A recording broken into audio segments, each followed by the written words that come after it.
मैं आपसे पूछ लेता हूं इस कमरे में दलित कितने हैं? देखिए, ये मजा देखिए, इस कमरे में ओबीसी कितने हैं?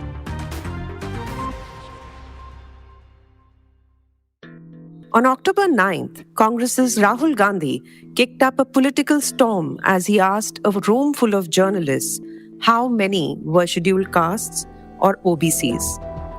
After a meeting of the Congress Working Committee, flanked by Chief Ministers of Congress-ruled states of Chhattisgarh, Rajasthan, Karnataka and Himachal Pradesh, Rahul Gandhi announced the state governments would conduct a caste-based survey.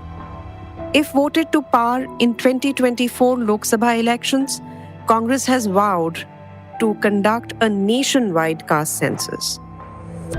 As the stage is set for assembly elections in 5 states in November, the political parties have found a potent issue in the demand for a caste census to woo the numerically strong other backward classes or the OBCs. So what is a caste census? And how does it impact us? Why are the political parties talking about it now? In this edition of ET's The Morning Brief, I will be in conversation with Mr. R. Subramaniam, former Union Secretary of Social Justice and Empowerment, Congress veteran and former Chief Minister of Karnataka, Dr. M. Veerappa Moily, BJP's Rajya Sabha member and former Deputy Chief Minister of Bihar, Sushil Modi, and RJD's Rajya Sabha member, Manoj Jha, to deconstruct the issue.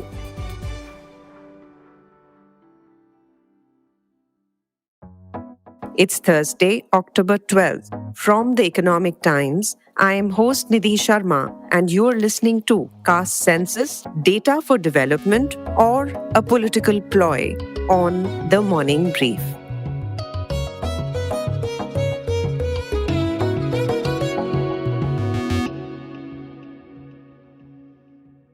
So let us start from the basics. At the beginning of every decade, India enumerates its population. The exercise began during British India when James Prinsep conducted a census in Allahabad in 1824 and then the city of Banaras in the year 1827. The first census of complete India was conducted in 1881, which asked Hindus their castes. The subsequent exercises continued asking questions on castes and subdivision of castes. However, at the time of the first census of independent India in 1951, then Prime Minister Jawaharlal Nehru took a policy decision to ascertain the caste only if the person belonged to scheduled caste or scheduled tribes. This was done as India had introduced reservation for SC and ST in legislative bodies. Later, in 1990, the Government of India decided to accept Mandal Commission report and introduce reservation in educational institution and government jobs for other backward classes or the OBCs.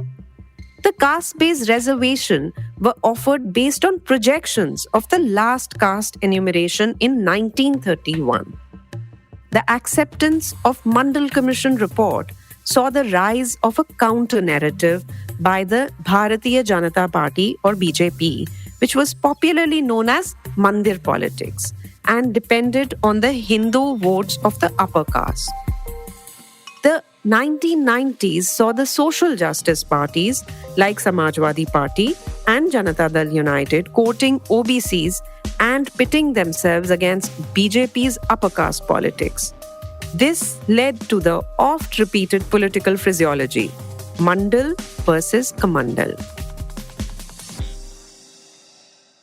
Cut to 2010, when the Congress-led UPA government was dependent on the support of the Mandal parties, which demanded that the decadal census of 2011 must enumerate OBCs. The UPA government gave in, and a socio-economic caste census, or what was later known as SECC, was conducted. However, when the exercise was finalized in 2015, UPA government had been voted out and BJP government at the center did not make the caste data public. This demand resurrects every time the decadal census is due. The latest trigger is Bihar government's step to release the data of caste survey. RJD spokesperson and Rajya Sabha MP Manoj Jha explains the background to us. 1931 was the last census. Mandal Commission, when it had to collect data or draw data, it drew from 1931 caste census, which actually was not adequate for that purpose because after 1931, you had Pakistan and Bangladesh as two different entities. When Mandal Commission submitted its report, it also made a suggestion that we should hold a caste census. It didn't happen. 2010-11, the caste census was done, SECC, and subsequently when Modi ji came to power, by the time this exercise was completed, in response to the questions in parliament, we were told that the data got corrupted. And actually, no, that it is not corruption in the treatment of data, the corruption lies somewhere else. Having said that, I'll tell you why this demand all over India.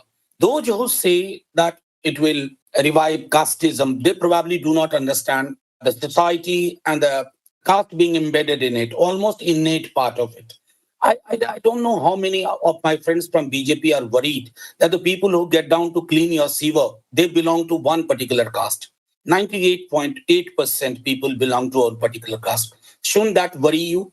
This is the basic grammar of Indian society. It was the grammar earlier. It remains the grammar today. Now, why this issue of caste census all over India? This data is needed so that you understand what it means to be privileged in India and what it means to be underprivileged. And still, it depends on what is your social background. I come with a surname. My surname has a privilege, but all surnames don't have that privilege. It's in the fitness of things that everybody welcomes this data, and this should not be seen through the political lens. Bihar government's step to release caste survey data has given the opposition the much needed poll plank. Congress governments in the states were quick to announce their intention to conduct similar surveys. The Congress Working Committee took a decision to raise the social justice pitch. इसमें मेरी भी गलती है, हमने पहले नहीं किया, उसको अब हम पूरा करके दिखा देंगे. Congress has maintained that it has always had welfare of the socially and educationally backward classes at the center of its policies. In 2010, then Law Minister in UPA government, Dr. M. Veerappa Moily, had written a letter to Prime Minister Manmohan Singh and said the government must hold a caste census. Dr. Moily explained for the morning brief why the Congress is now supporting the demand for a caste census. Indian National Congress has always been committed to this. I wrote a letter as a minister to Dr. Manmohan Singh, the Prime Minister of the country, in 2010. And 2011, the matter came up before the cabinet. My proposal was that caste census will have to be done because it was due at that time. But ultimately, it's so transcended that the caste census will have to be done by the Rural Development Department, Ministry, Rural Ministry. And at least I thought that for the time being, it was all right. But the next census, we can include it in the caste census itself. And next, our government was not there. And that is how 2021, it was again due. At that point of time, Srimati Sonia Gandhi ji, she appointed a committee. At that time, we were not in the government. And Sonia ji asked me to be the convener of that committee. And the Abhishek Singhvi, Chidambaram, and many of them were the members of that committee. We examined, and a number of deliberations we have taken. And ultimately, we came to the conclusion that caste census is a must. Sir, even during a debate in Parliament when your government was in power, I remember then Home Minister Mr. P. Chidambaram had spoken about the administrative difficulties of conducting such an exercise. And he had also pointed out that it is not done because of the errors that can creep in such data. So the problems at that time were also pointed out by your government. So why the change of stance now? Even within the Congress, there were divergent voices. Our stand for the backward classes, right from the Constituent Assembly deliberate, is one and the same. There may be some people, have their individual opinion. Maybe Chidambaram must have formed that kind of an opinion, but it was not the view of the entire Indian National Congress. No, we are interested that all these actions go to show that Congress always stood for the backward classes, and without a data, you cannot classify the backward class. That is our firm stand, consistent. We do not want division of the society by caste, but division is there already. When you say union of state, there is also union of castes. This is the status of the society in India. So unless you target the welfare program to remove the poverty from them, they continue to remain the same caste conclave and they cannot come out. This is understood, but that is how all these programs have the reservation, other welfare programs have come into existence in all the governments of the Indian National Congress, both in the state and central. BJP, however, has blamed the opposition for remembering OBC vote and the caste census as the elections are around the corner. BJP's Rajya Sabha member and former Bihar Deputy Chief Minister Sushil Modi explains to the Morning Brief. See, this survey has not been done in a scientific manner. So each and every caste, they feel that they've been cheated because the enumerators, they have not visited large number of houses. They have filled their form on their own, sitting in a school somewhere else. So large number of people have been left out. And what the leaders were expecting, their number has come down. So each and every day there are statements on the newspapers by the different caste leaders that there was a deliberate attempt so their numbers can be downgraded, and some 2 or 3 castes which are the ruling caste, उनकी संख्या बढ़ाकर दिखाई और बाकी जातियों की संख्या को काफी कम कर दिया गया है. And another thing, like Yadavas, there are more than 12 sub-castes of Yadavas. But all the sub-castes have been grouped into one as a Yadav, and they have sold it 14%. Whereas on the other hand, the Vaishya community, they are showing only 2.3% or 2.5%. Baniya shows only 2.5%. And Teli, Kanu, which are the other sub-caste of Baniya, so they've been fragmented. So you give a political message that we are 14%, and see the Baniyas are only 2%. The same with the Malla, the fishermen community, they're showing only 2.3 or 4%. But more than 10 sub-castes of Malla, they have not been consolidated. But the Kurmis have been consolidated. The Yadavas have been consolidated. So there are a lot of complaints.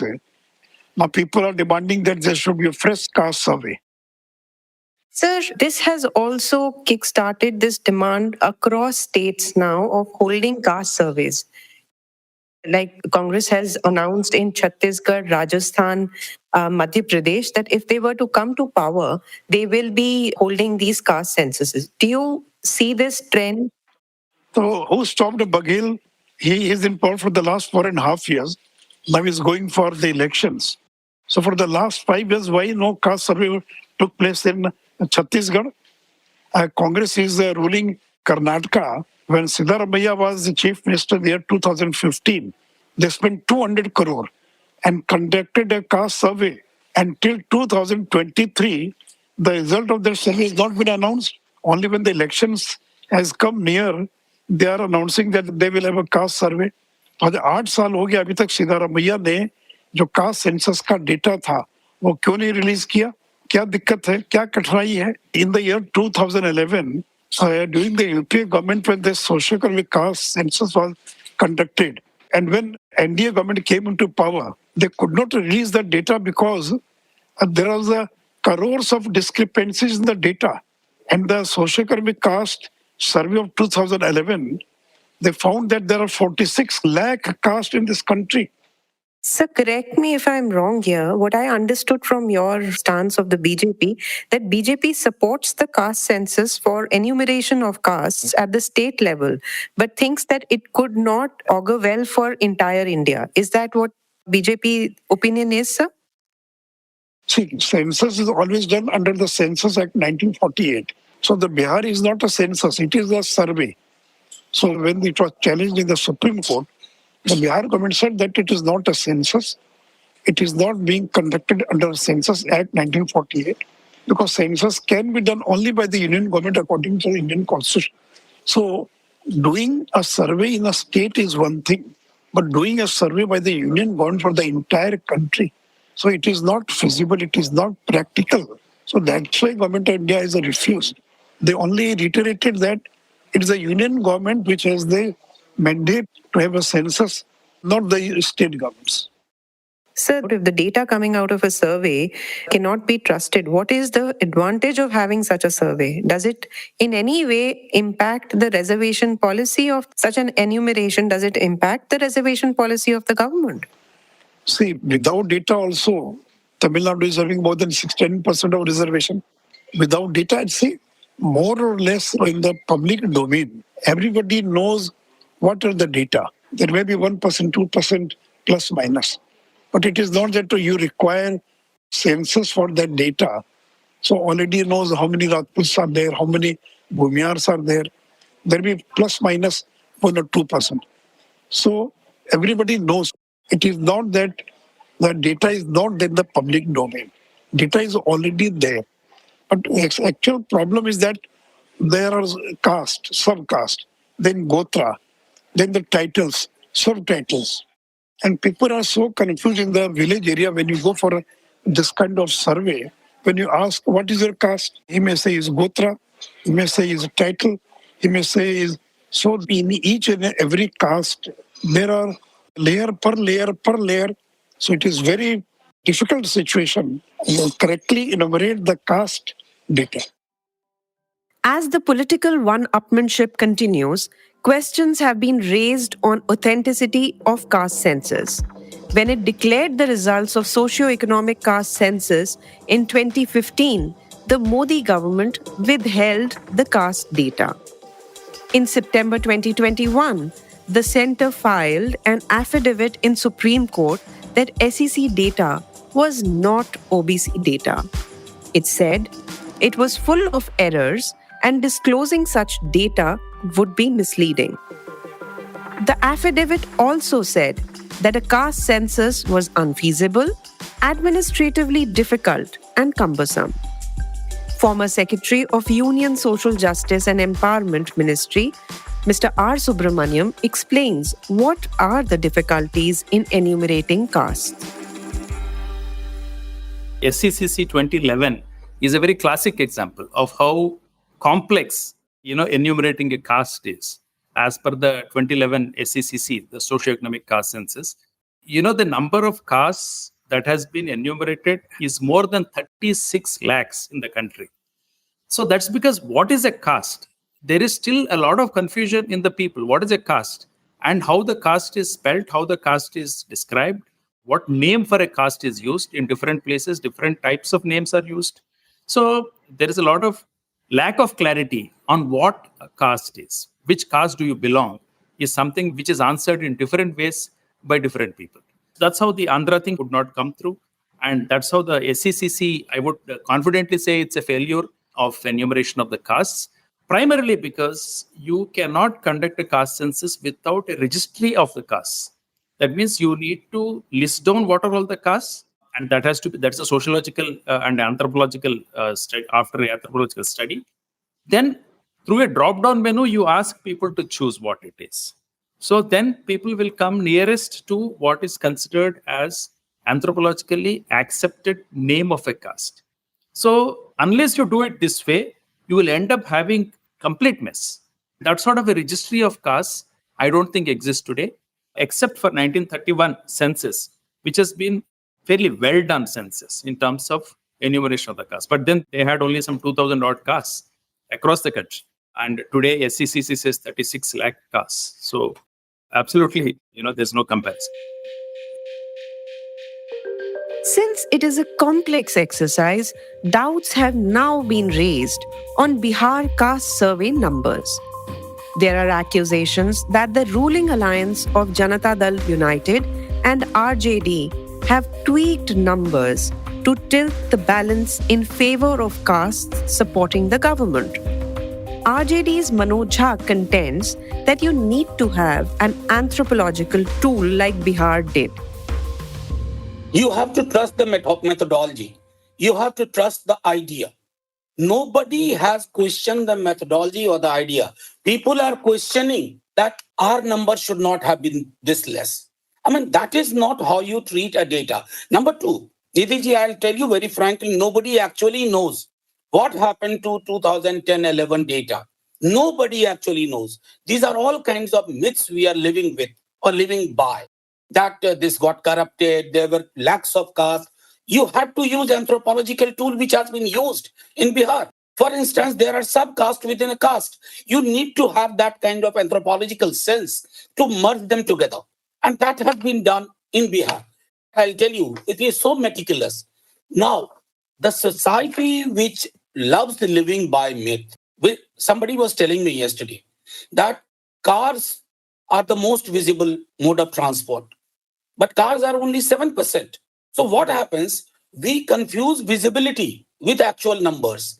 I can state it that the upper castes have been very visible in everything, in universities, in legislature, in government institutions, and so on and so forth. So visibility is confused with actual numbers. What this survey has done, it has given you actual numbers. The very fact that castes which have huge strength, they were not visible. That tells you why this data was needed, why this data is needed at an all India level.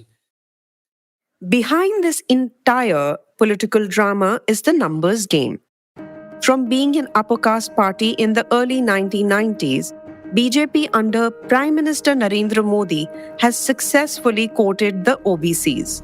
The 2014 and 2019 electoral success stories of BJP are based on the support of OBCs who have traditionally voted for the Mandal parties like Samajwadi Party, RJD, and Janata Dal United.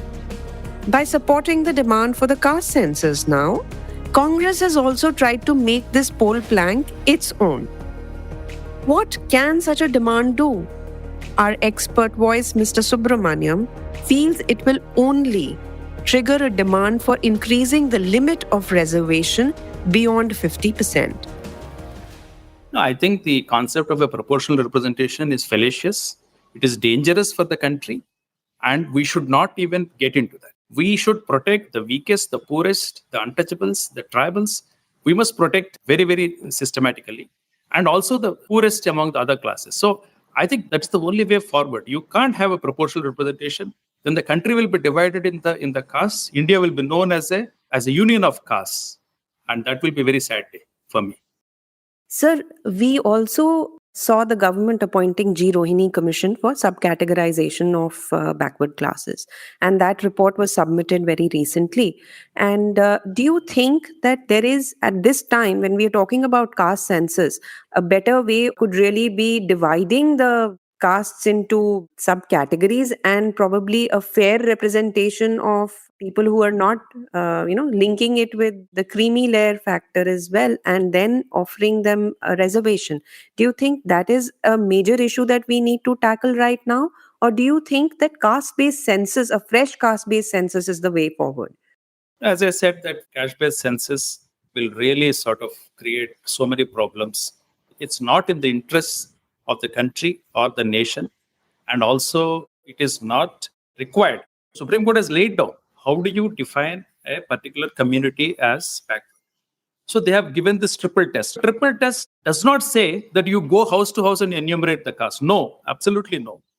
It says that you should do a study of the socio-economic conditions of the community.